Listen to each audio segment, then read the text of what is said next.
So today we're going to talk a little bit about differentiation, what it is, who it's for, and how you can apply it to your students or your kiddos starting today.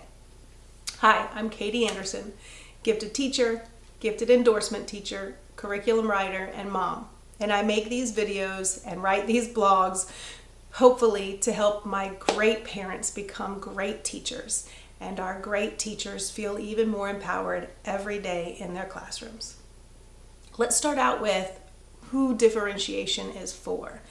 It's a common misconception to think that we're only supposed to be differentiating our curriculum and our educational environment for our learners who get the content a little bit slower.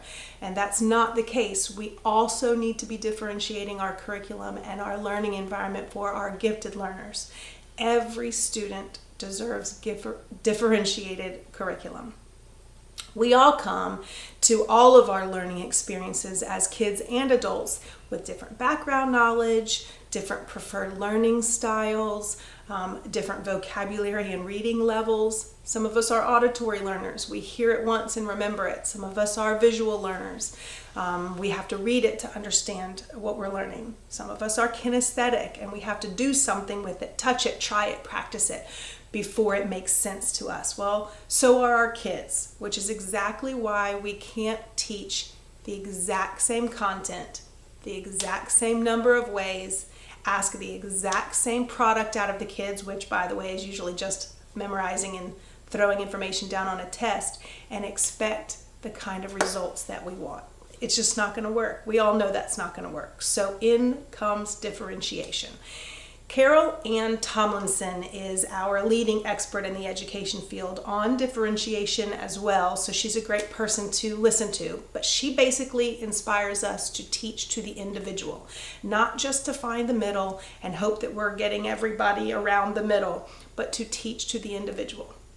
So how do we do this? Well, basically, if someone walks in your room, they should see different kids doing different things to master content. Hence the word differentiation. Yes, it's as easy as that. Different kids should be doing different things. So how do we do that? Well, there are 4 ways to differentiate content. And we know that it's important not just to be lecturing, because data is telling us and proving to us that after 24 hours of hearing a lecture, you are only going to remember 5 to 10% of your information. So we have to be providing something other than just that auditory, say it once and hope they get it. So there are 4 ways to differentiate our curriculum. The first way is through content. What this means is everyone's going to chew on the information starting out at a different level based on your background knowledge and based on maybe your vocabulary, your reading level. So we have to provide the content at varying levels. Some people need to start off with simple vocab cards, a lower level reading, right? Other kids are coming into it with so much background knowledge on this, you're completely boring them if that's the way you hand them the information at the very beginning when you're getting started. They might need to already be analyzing bias in different perspectives in that content. So how we give them our layer, our acquisition layer at the very beginning of new lessons or projects needs to be differentiated for where our kids are coming in. The next way we need to be differentiating our curriculum is through the process. So this is basically, how are they going to chew on it? How are they going to process that content that we just gave them? So here's where we really need to be finding their level and their ability in problem solving and in that critical and creative thinking. What kind of learning style do they need? What do we need to have them doing with the content to make sure that they're understanding it? Making connections, broader connections between different subject areas, different time periods, how this kind of applies to their own life. So our kids, we know this, they're going to be at different levels there, and it's going to depend on what the content was, which level they're at. They're not always going to be at this super higher order thinking abstract level of processing and chewing on the content all the time. It's going to depend on what we're giving them. So we need to be paying attention to that individual student and giving them lots of choice there in how they're supposed to process this information that we want them to learn. Okay. So then once they've gotten the content in a differentiated way, then they've gotten to process it their best way that they know how, then we need to ask a product of them.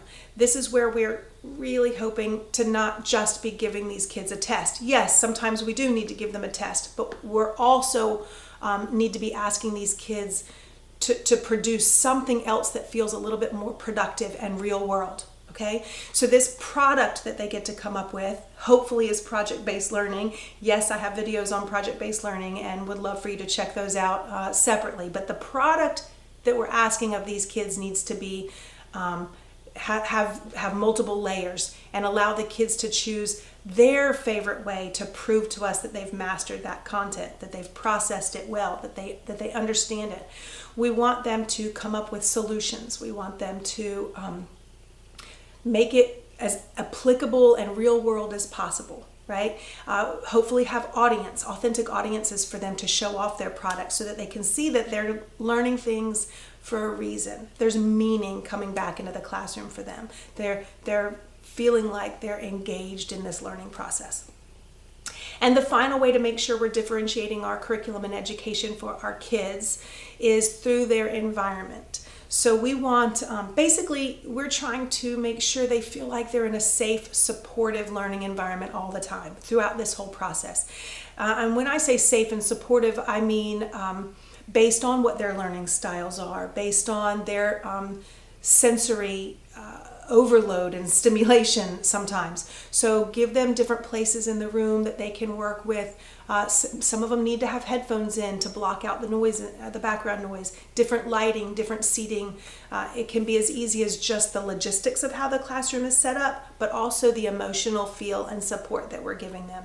We need to be encouraging them to be risk takers in their learning and not be afraid to fail, to really see that that's just part of the process of growing and learning and not feeling like we're super rigid, so they have to be super rigid.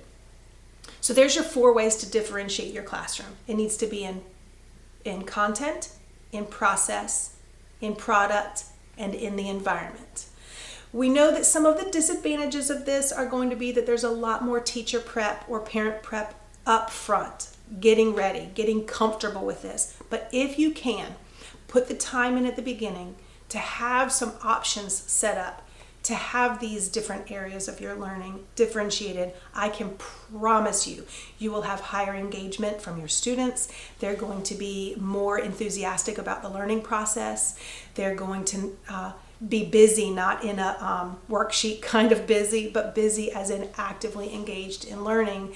And that's going to keep them out of trouble and wanting to be those lifelong learners with you. It's worth it, I promise.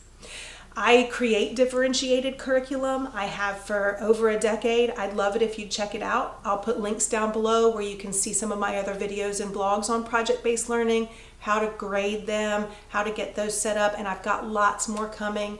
I also have entire gifted differentiated units for sale for the middle grades for ages 10 to 14. I'll put links below also so you can check out my website and see what you think. I'd love your feedback. I'd love suggestions, and I would love it if you'd like and subscribe to my channel. Have a wonderful day. Happy teaching.